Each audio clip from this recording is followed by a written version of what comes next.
Bonjour et bienvenue dans le podcast Haricots Verts, le podcast qui vous parle d'art, d'écologie et de verdure.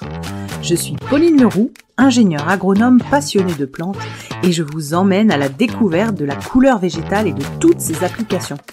Que ce soit dans le textile, l'ameublement, l'artisanat, la décoration et dans d'autres domaines, chaque jeudi et samedi à 7h30, je vous propose des épisodes riches avec des invités passionnants pour approfondir le sujet de la couleur végétale sur toute la chaîne de valeur. Mon but, fédérer et démocratiser la couleur végétale dans nos vies. Alors, c'est parti, bonne écoute. Bonjour à tous, on se retrouve pour le dernier épisode résumé de la quinzaine de l'agriculture tinctoriale du printemps 2024. Donc on recevait aujourd'hui Stéphanie Égaré de la ferme Livadène en Bretagne. Elle est agricultrice de plantes tinctoriales et d'autres cultures. Et on avait également Florent Valentin qui est donc le chef jardinier, le maître jardinier des jardins de Loris.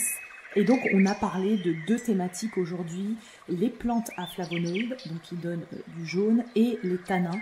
C'était important de pouvoir intégrer ces deux catégories dans cette quinzaine de l'agriculture tinctoriale. Avec les invités, on a expliqué pourquoi ces plantes faisaient de la couleur, de quoi elles se protégeaient en réalité, donc en proposant des flavonoïdes et d'autres molécules. L'idée, c'était de balayer plusieurs plantes à flavonoïdes qui sont solides, donc aux UV, au lavage, etc. Et donc, l'idée, c'était de passer de la culture, par exemple dans un jardin comme à Loris, à l'agriculture avec le témoignage sur certaines des espèces par Stéphanie Égaré.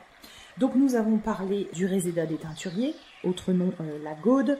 On a parlé de la sarrette des teinturiers, cosmos sulfureux, des coréopsis des teinturiers. On a parlé d'autres plantes à flavonoïdes comme le genêt des teinturiers, les sophoras, la camomille des teinturiers, les soldages du Canada, les éliantes dressées. On a parlé de la culture de la camomille. Donc à chaque espèce, on partait vraiment du besoin, de la culture, des origines, de la partie récoltée, de la partie qui donne la couleur, etc. On a parlé aussi de la tanaisie. On a eu quelques chiffres des agricultrices sur le temps de travail, de la récolte des fleurs pour certaines flavonoïdes, etc. C'était très riche. On a parlé de l'absence globale finalement de ravageurs et de maladies sur ces cultures. Et notamment, on a également parlé des besoins, donc en amendement, les conseils sur ces différentes cultures en amendement. Et ensuite, on a basculé sur la partie tanins, les arbres qui donnaient des tanins, arbres et arbustes, également les galles, les plantes vivaces et également les gousses. Donc là, on a eu la sélection donc, de Florent de quelques essences qui donnaient des tanins. On a aussi expliqué pourquoi la plante produisait ces tanins, les différentes utilisations. Et donc en gros, on a parlé du sumac des corroyeurs, des noyers communs, des grenadiers, et ensuite on est parti sur les vivaces. Donc pour les espaces plus restreints, on a parlé notamment de la reine des prés, de la potentille, enfin de la famille des potentilles, des fraisiers, des ronces, des mûres, de l'armoise, de l'aigre-moine. Donc ça c'était vraiment pour les vivaces plus petites que les arbres. Et ce qui était intéressant, c'est l'observation de plus on se rapproche des plantes qui sont près de l'eau, plus elles sont productrices de tanins parce qu'elles doivent se protéger contre les champignons, etc. Donc cette observation était intéressante. Ensuite, il y a eu l'intervention imprévue mais top de Patrick Brenac par rapport à l'extraction des tanins. Donc comment on fait? Est-ce qu'il est nécessaire de cultiver tanins ou est-ce qu'ils sont en quantité suffisante dans la nature présente ou produits par d'autres cultures et donc il n'y a pas besoin de les cultiver. Donc ce point-là était hyper intéressant. Et on a aussi abordé un autre sujet qui me tenait à cœur, qui est le sujet des biomordants. Donc on a parlé des biomordants dans l'épisode de notamment Céline Philippe, qui utilisent par exemple les lycopodes et les symplocoques, mais qui sont des plantes qui viennent d'assez loin.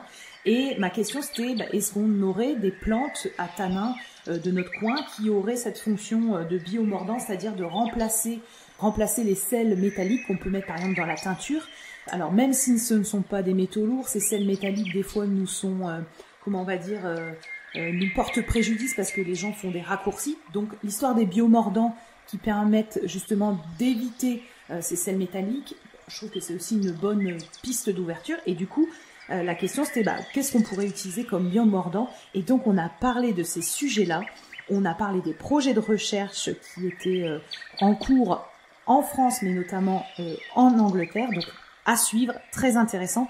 Et on a clôturé cette partie sur les tanins et flavonoïdes par l'apport que procurait la culture des plantes tinctoriales sur la biodiversité et les insectes présents au champ. Et donc Stéphanie Égaré nous a fait un pêle-mêle de tous les insectes qui étaient arrivés et qui sont présents depuis que elle travaille des plantes tinctoriales. Donc en plus de donner de la couleur, en plus d'avoir des liens avec des apports, on va dire, dans la médecine, etc., et dans plein d'autres usages, les plantes tinctoriales en plus sont bonnes pour la biodiversité.